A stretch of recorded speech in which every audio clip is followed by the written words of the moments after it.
I'm Craig Kenneth, a relationship coach and a psychotherapist. Every relationship is different, and every breakup is different. Work with me, and you'll get professional help on your situation. Just click on the link in the description below, or go to my website, askcraig.net.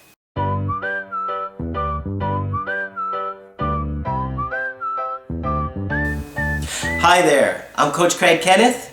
I'm Coach Margaret. And today we're going to be talking about what if we're both doing no contact?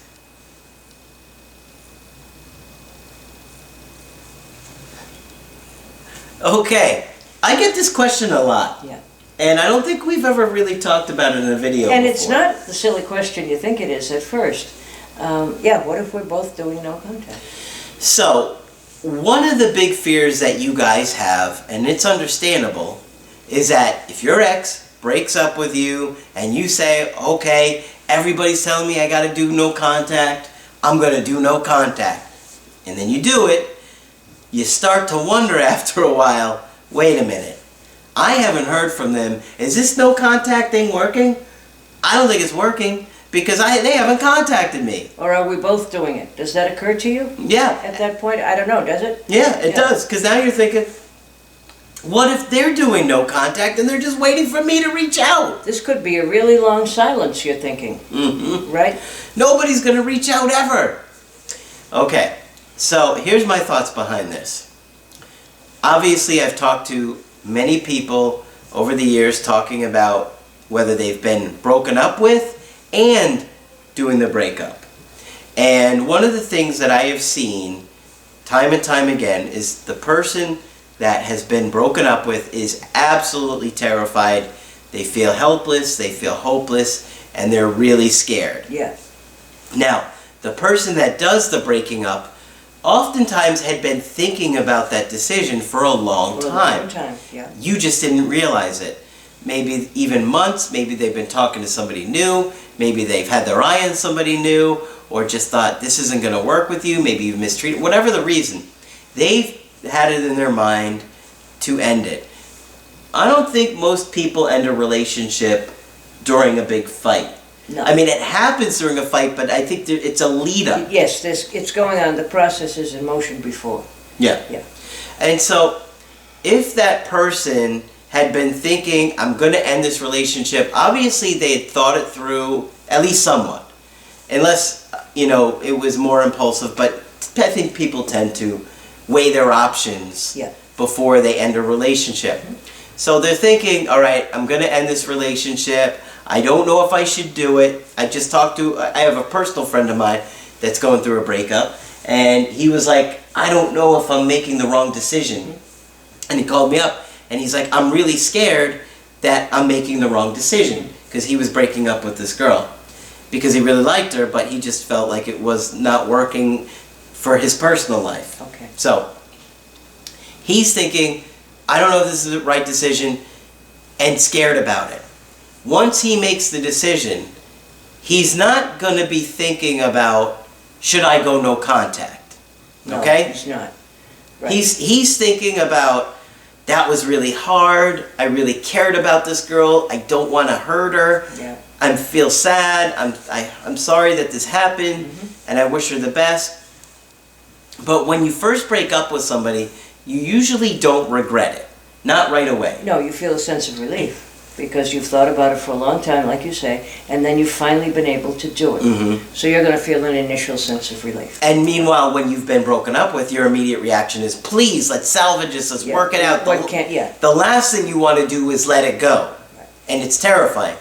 So you're trying to convince them and trying to figure out how to get them back, but they're not at that place. No. They're in this place of, I'm moving forward, I had to do this, I'm sad, I care about this person, I didn't want to hurt them. They're not thinking, I've got to go no contact to get them back. No, they're not thinking that at all, of course.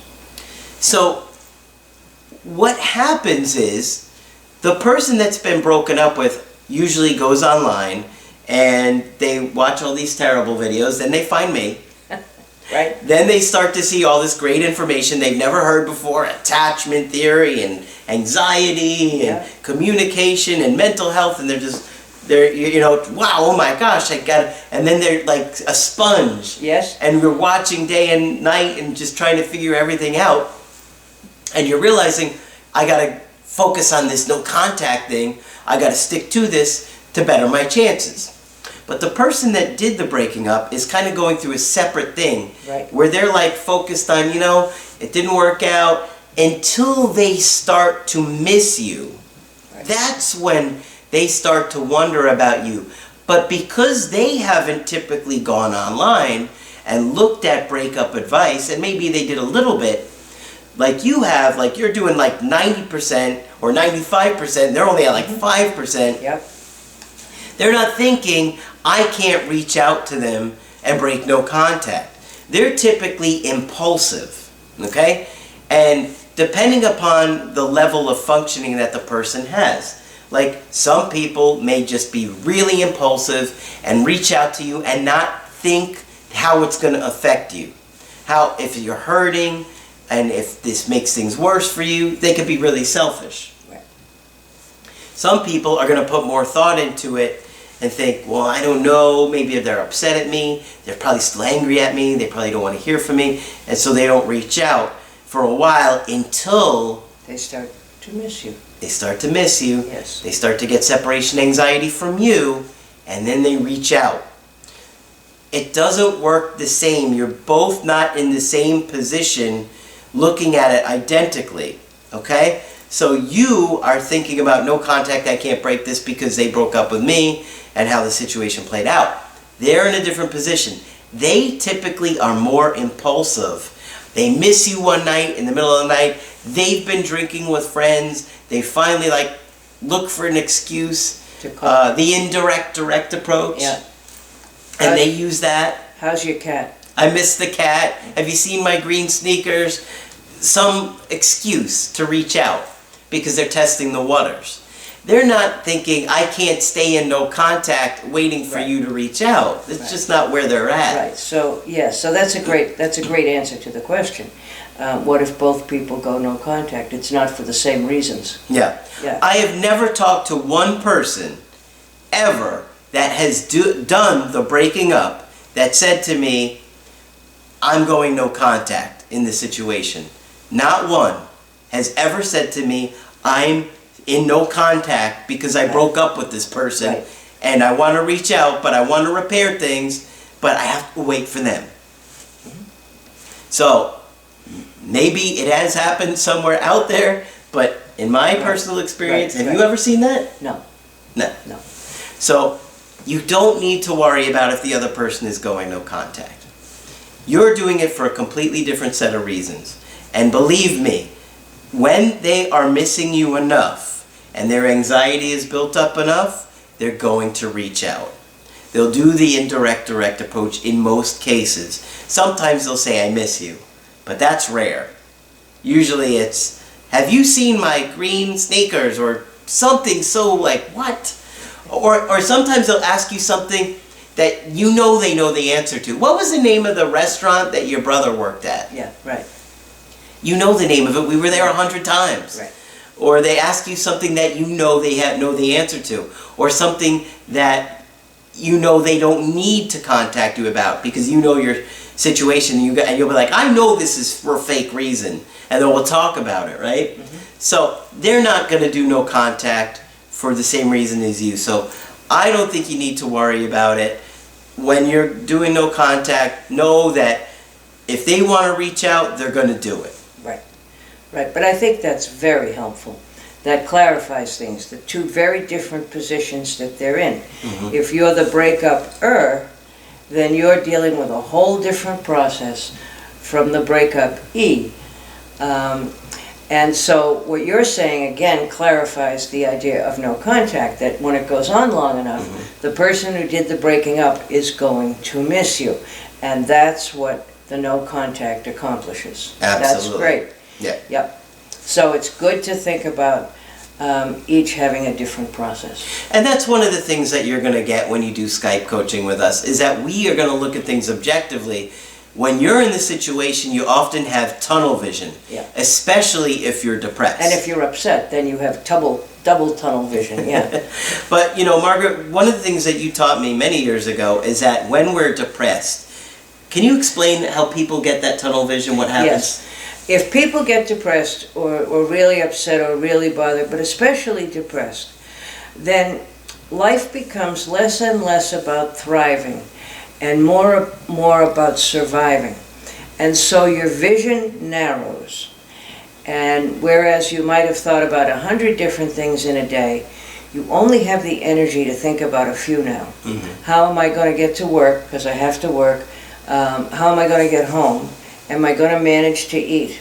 It can come down even to that narrow of focus. Yeah. And you just can't find the energy to get further than that. Mm-hmm. So yes, your focus can absolutely narrow. And that's one of the important things that we can help you with and help you through. Because it's interesting, I had something come up recently where I remembered something about one of my breakups where my ex had posted something on Facebook and I had distorted reality somehow thinking that it could have possibly have been about me. And looking back at it now, I'm like, that had nothing to do with me. Why would I have ever thought that in a million years? But I was so anxious. I was looking for anything tiny sign. That looked like anything, and it was tiny nothing, sign of hope. Right. Nothing even remotely related to me. Right. It was. But yes, your energy, and I think that's how your system saves energy. It blocks out a bunch of other things because you only have a limited amount of energy left for survival. Yeah. Yeah. So hopefully you'll see that when we're talking together, we can help you give her a broader vision and a more well-rounded vision of what's going on for both of you. Yeah. And so you're going to get some objectivity that can really help clarify your situation. Right. So when you want to get our help personally, just go to our website, askcraig.net, sign up for the coaching option that works best for you. I do email coaching, I do Skype coaching. If you got to get with me right away, I do offer emergency Skype coaching. Margaret does Skype coaching. Feel free to sign up with me. Just click on Margaret on the top of the website. Be sure to add me on Twitter. Just search Ask Craig Kenneth on Twitter. I put cool things on there. Subscribe to the That's it for this video. I'm Coach Craig Kenneth. I'm Coach Margaret. And we will talk with you soon.